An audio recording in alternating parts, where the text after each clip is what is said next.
वाली गली में बना यह घर चूने पत्थर व ईंट से बना पक्का और बड़ा था।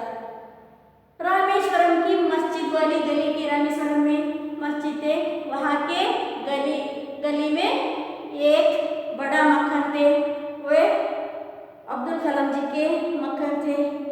उसे ईंट पत्थर और चूना, चूना का मतलब है कि सुन्ना, ईंट इट्टिगे, पत्थर कल, चूना ईंट और पत्थर से बने हुए एक बड़ा मकान थे अब्दुल कलाम जी के मकान। मेरे पिता आडंबरहीन व्यक्ति थे और सभी अनावश्यक ऐसो आराम वाली चीजों से दूर रहते थे। अब्दुल कलाम जी के पिता जैनुलाब्दीन आडंबरहीन व्यक्ति थे। ಆಡಂಬರಗಳು ಮಾಡದಂತಹ, ಆಡಂಬರ ಇಲ್ಲದಂತಹ ಒಬ್ಬ ವ್ಯಕ್ತಿ ಯಾರಾಗಿದ್ರು? जैनुलाब्दीन। उनके घर में सभी आवश्यक चीजें समुचित मात्रा में उपलब्धि, सुलभता से उपलब्धि, समुचित ಎಷ್ಟು ಬೇಕಷ್ಟೇ ಅವರ ಮನೆಯಲ್ಲಿ ಬೇಕಾದಂತಹ ವಸ್ತುಗಳು ಎಷ್ಟು ಬೇಕೋ ಅಷ್ಟೇ ಸಿಗ್ತಾ ಇತ್ತು। वास्तव में मैं कहूँगा कि मेरा बचपन बहुत ही निश्चित था और सादगी में बीता, भौतिक के भावनात्मक दोनों की दृष्टियों से।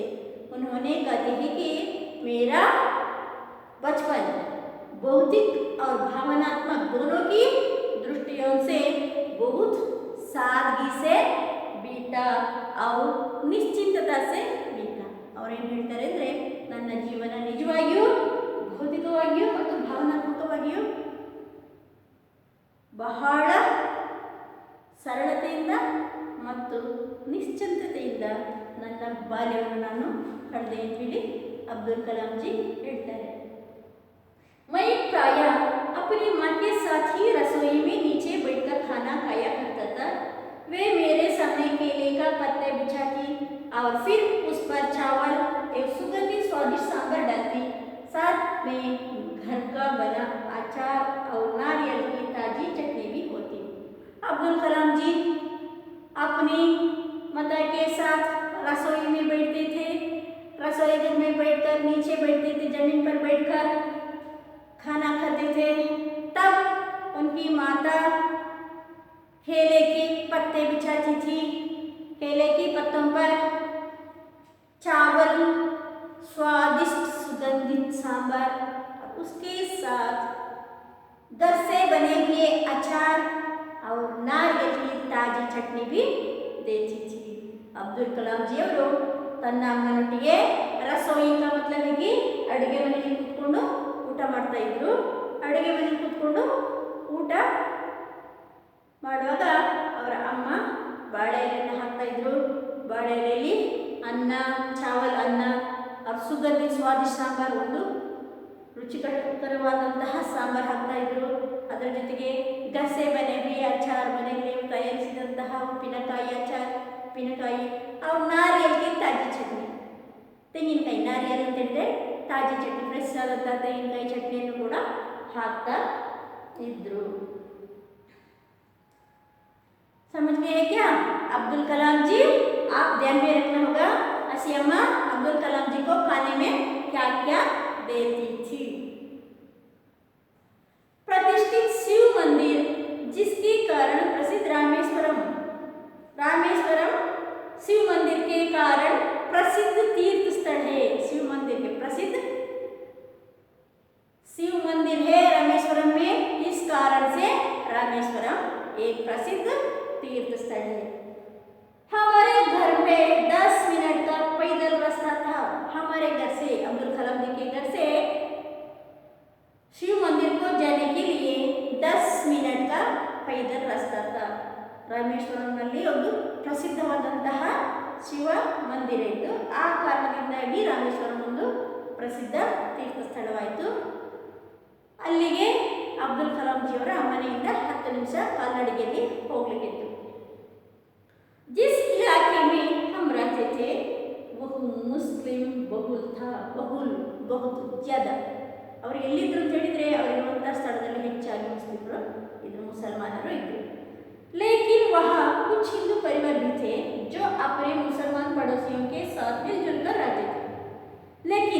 मुसलमान बहुत थे, उसके साथ हिंदू परिवार भी थे।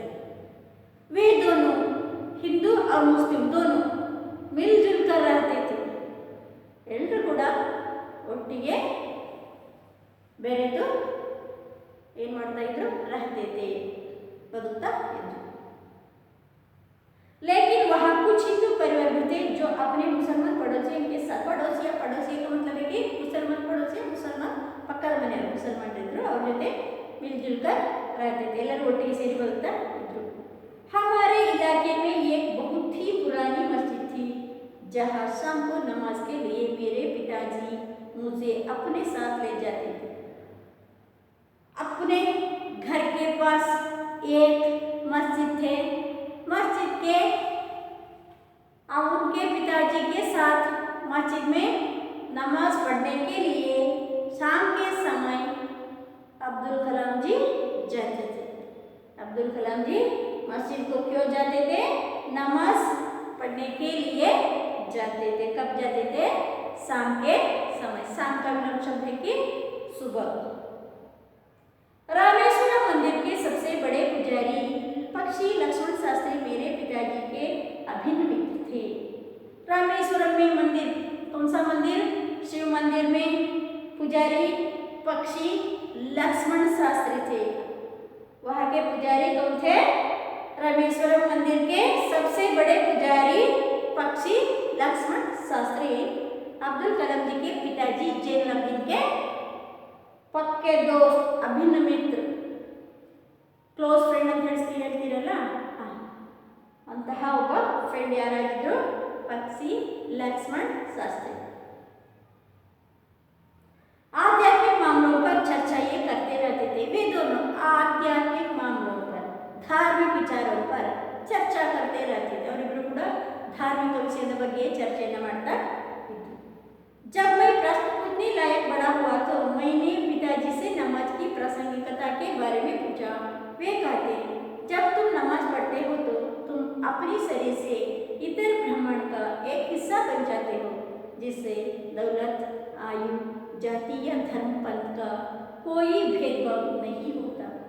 रामेश्वरम के पुजारी पक्षी लक्ष्मण शास्त्री और अब्दुल कलाम जी के पिताजी जैनुलब्दीन पक्के दोस्त थे, अभिन्न मित्र थे, क्लोज फ्रेंड्स थे। उन्होंने अब्दुल कलाम जी ने जब प्रश्न पूछने लायक होते थे तब उन्होंने पिताजी के साथ नमाज की प्रासंगिकता के बारे में प्रश्न पूछते हैं। उन्होंने नमाज क्यों पढ़ते हैं, क्या फायदा है, क्यों, क्या लाभ है नमाज पढ़ने से, ऐसे वैसे छोटे बच्चे प्रश्न पूछते हैं ना, वैसे ही पूछे थे। तब उन्होंने कहते थे कि उनके पिताजी ने कहते थे कि ಅವರು ಯಾವಾಗ ಪ್ರಶ್ನೆ ಕೇಳಲಿಕ್ಕೆ ಶುರು ಮಾಡ್ತಾರೋ ಆಗ ಅವರ ತಂದೆ ಏನು ಹೇಳ್ತಾರೆ ಅಂತ ಹೇಳಿದ್ರೆ, जब तुम नमाज पढ़ते हो तो तुम अपने शरीर से इतर ब्रह्मांड का एक हिस्सा बन जाते हो। ಯಾವಾಗ ನಾವು ನಮಾಜ್ ಮಾಡಲಿಕ್ಕೆ ಶುರು ಮಾಡ್ತೀವೋ ಆಗ ನಮ್ಮ ಶರೀರವು ಈ ಪ್ರಪಂಚದ ಒಂದು ಭಾಗವಾಗಿ ಬಿಡುತ್ತದೆ। जिसमें दौलत, आयु, जाति या धर्म पंथ का कोई भेदभाव नहीं होते। ನಾವು ಯಾವಾಗ ನಮಾಜ್ ಮಾಡ್ತೇವೋ ಆಗ ನಮ್ಮ ಶರೀರದಿಂದ ನಾವೇ ಹೊರಬಂದು ಏನಾಗ್ತೇವೆ ಅಂತ ಹೇಳಿದ್ರೆ ಈ ಪ್ರಪಂಚದ ಒಂದು ಭಾಗವಾಗಿ ಬಿಡ್ತೇವೆ। ಇದರಿಂದ ನಮಗೆ ಶ್ರೀಮಂತಿಕೆ, ಜಾತಿ, ಮತ, ವಯಸ್ಸು ಯಾವುದರ ಭೇದ ಭಾವ ಕೂಡ ಇರೋದಿಲ್ಲ ಅಂತೇಳಿ नमाज के प्रासंगिकता के बारे में अब्दुल कलाम जी के पिताजी कहते थे। अब्दुल कलाम जी के पिताजी नमाज के बारे में क्या कहते थे? प्रासंगिकता के बारे में, जब तुम नमाज पढ़ते हो तब तुम अपने शरीर से इतर ब्रह्मांड का एक हिस्सा बन जाते हो। इससे दौलत, आयु, जाति या पंथ की कोई भेदभाव नहीं होते। समझ में आए क्या छात्र?